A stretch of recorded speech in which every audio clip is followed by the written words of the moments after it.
Hello my dear students, our today's topic is nouns यानी संज्ञा. A noun is the name of a person, place, animal, thing, feeling or quality. संज्ञा किसी व्यक्ति, स्थान, जानवर, वस्तु, किसी भावना या किसी विशेषता का नाम है. Example Divya, Ravi, man, city, cow, book, happiness, honesty etcetera. ये सभी संज्ञा के उदाहरण हैं. Ravi is happy, he lives in a village, the cow is a useful animal, this is my book. इन वाक्यों में रवि, विलेज, काउ और बुक नाउन है. काइंड्स ऑफ नाउन, संज्ञा के प्रकार. There are 5 kinds of noun. 5 प्रकार होते हैं संज्ञा के. Proper noun, common noun, material noun, collective noun, abstract noun. Now first is proper noun. When a noun names a particular person, place, animal or thing, it is called a proper noun. जब संज्ञा किसी व्यक्ति विशेष के बारे में, जगह के बारे में, जानवर के बारे में या वस्तु के नाम के बारे में बताती है, यानी इनमें से किसी का भी नाम बताती है, तो उसको हम प्रॉपर नाउन कहते हैं. Example Yashika is a good girl, Delhi is the capital of India.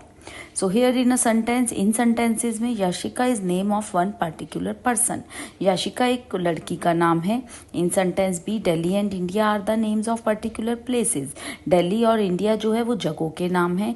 No other place can be called Delhi or India. किसी और जगह को तो दिल्ली और इंडिया नहीं कह सकते. So all these nouns are proper nouns. So ये सभी नाउन प्रॉपर नाउन है. A proper noun always begins with a capital letter. इसको हमेशा हम कैपिटल लेटर से शुरू करते हैं. Next is common noun. When a noun names a class of person, places or things that belong to same category, it is called a common noun. जब एक संज्ञा से हमें कुछ व्यक्तियों, जगहों और चीज़ों के बारे में पता चलता है जो एक ही कैटेगरी के होते हैं, तो उसको हम कॉमन नाउन कहते हैं. Preeti is a girl, your book is on the table. In the above sentences, the words girl, book and table can be used for any girl. In sentences में girl, book और table को किसी भी लड़की के लिए, किसी भी book के लिए या किसी भी table के लिए यूज़ करा जा सकता है. इनको कोई नाम नहीं दिया गया है. These nouns have not been used for a particular person or thing. Therefore, these are common nouns. इसलिए इसे common noun कहते हैं क्योंकि ये commonly किसी के लिए भी यूज़ हो जाते हैं. Next is material noun. When a noun names a thing, यानी कि मटीरियल और सब्सटेंस के बारे में बात करती है संज्ञा, from which other things are made, जिससे दूसरी चीज़ें बनाई जाती हैं, it is called a material noun. उसको मटीरियल नाउन कहते हैं.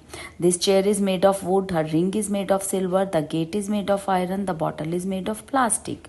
इन the above sentences, in sentences में वुड, सिल्वर, आयरन और प्लास्टिक आर सच मटीरियल्स, वो ऐसे मटीरियल हैं या पदार्थ हैं, फ्रॉम विच, जिनसे chair, ring, gate, bottle are made, chair, ring, gate और बॉटल बनाए जाते हैं. Therefore wood, silver, iron and plastic are material noun. इसलिए ये सभी मटीरियल नाउन हैं. Collective noun. When a noun names a group or a collection of persons or things as a whole, it is called a collective noun. जब एक noun में एक group के बारे में या व्यक्तियों के समूह के बारे में बात करी जाती है तो उसे कलेक्टिव नाउन कहते हैं. जैसे the crowd caught the thief, Rohan studies in 7th class, a meeting will be held on Friday, Harish joined the army. In sentences में क्राउड, क्लास, मीटिंग और आर्मी कुछ ग्रुप्स के बारे में बात कर रहे हैं, तो ये सभी कलेक्टिव नाउन हैं. Abstract noun. When a word expresses a feeling, a quality और a state, it is called an abstract noun. जब कोई शब्द किसी की फीलिंग बताता है या एक स्टेट बताता है यानी दशा बताता है, उसको हम एब्स्ट्रैक्ट नाउन कहते हैं. जैसे laughter is a good medicine, poverty is a curse, patience is a rare quality, always speak the truth. In the above sentences, in sentences में health, poverty, patience, truth cannot be seen or touched. इन चारों को ना तो हम देख सकते हैं ना ही छू सकते हैं. They only express the feeling. वो केवल फीलिंग को व्यक्त करते हैं, क्वालिटी को व्यक्त करते हैं या दशा को व्यक्त करते हैं. Such nouns are called abstract noun. ऐसे nouns को हम कहते हैं abstract noun. Role of a noun.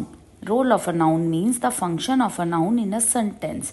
Means एक सेंटेंस में नाउन का क्या काम है. Generally a noun plays the following role. ज़्यादातर नाउन इन रोल्स को अदा करता है. First is subject of a verb. If a noun functions as a subject, यदि नाउन एक सब्जेक्ट की तरह काम करता है, it is called the subject of the verb, तो उसे सब्जेक्ट ऑफ द वर्ब कहते हैं. जैसे Vipin played a match, the teacher was attending the class, camel is the ship of desert, bird have feathers. Second is object of the verb. यदि एक noun verb के object की तरह काम करता है। उसके एग्जाम्पल्स हैं, the teacher advise the students to work hard, Monu purchased a bicycle, the police did not catch the thieves, the doctor advise the patient to take medicine regularly. तो इसमें द स्टूडेंट्स, बाईसाइकिल, थीव्स और patient ये सभी object हैं और nouns हैं। Next is object of a preposition. So if a noun comes after an intransitive verb and a preposition comes before the noun, यदि noun जो है वो intransitive verb के बाद आता है और preposition आता है उससे पहले, it is called the object of preposition. तो वो उस preposition का object बन जाता है। जैसे I go to school on a bicycle, the table is in my room, the progress of the student depends upon hard work, that old man died of fever. तो इसमें बाईसाइकिल से पहले on, room से पहले माई, hard work से पहले upon, fever से पहले डाई ऑफ आता है। Complement of a verb, the noun can be the complement of a linking verb. I am a student, he is a teacher, he is a doctor, you are a bus conductor. Now next is possessive noun. If a noun shows its possession or another noun, it is called a possessive noun. यदि noun दिखाता है दूसरे noun पर अपना possession, जैसे रतन्स dog is black, तो dog भी noun है और रतन भी noun है, but रतन का dog black है, तो इसमें possession दिखा रहा है, तो इसलिए this is possessive noun. Monica's dress is very neat and clean. Nominative of address. If a person is addressed and it is separated by placing a comma, it is called nominative of address. यदि किसी person को address करा जा रहा है और उसे अलग करा जा रहा है एक comma से, तो उसे कहते हैं nominative of address. Like Vinod, complete your work. Do not tell a lie, Varun. Case in apposition. In case two nouns express the same thing. अगर दो noun हैं और वो same thing बताते हैं, जैसे miss Geeta Sharma, the principal of our school is MA-B.Ed. तो इसमें मिस गीता शर्मा भी नाउन है और प्रिंसिपल भी नाउन है, तो ये दोनों केस इन अपोजिशन हो गए। मनन, आर कैप्टन, मनन भी नाउन है और आर कैप्टन भी, is an allrounder.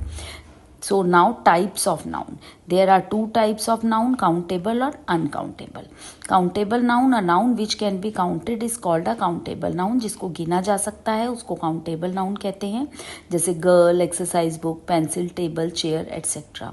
All common noun, proper noun, collective noun can be counted easily. इन सभी nouns को आसानी से गिना जा सकता है। Uncountable noun, a noun which cannot be counted is called an uncountable noun.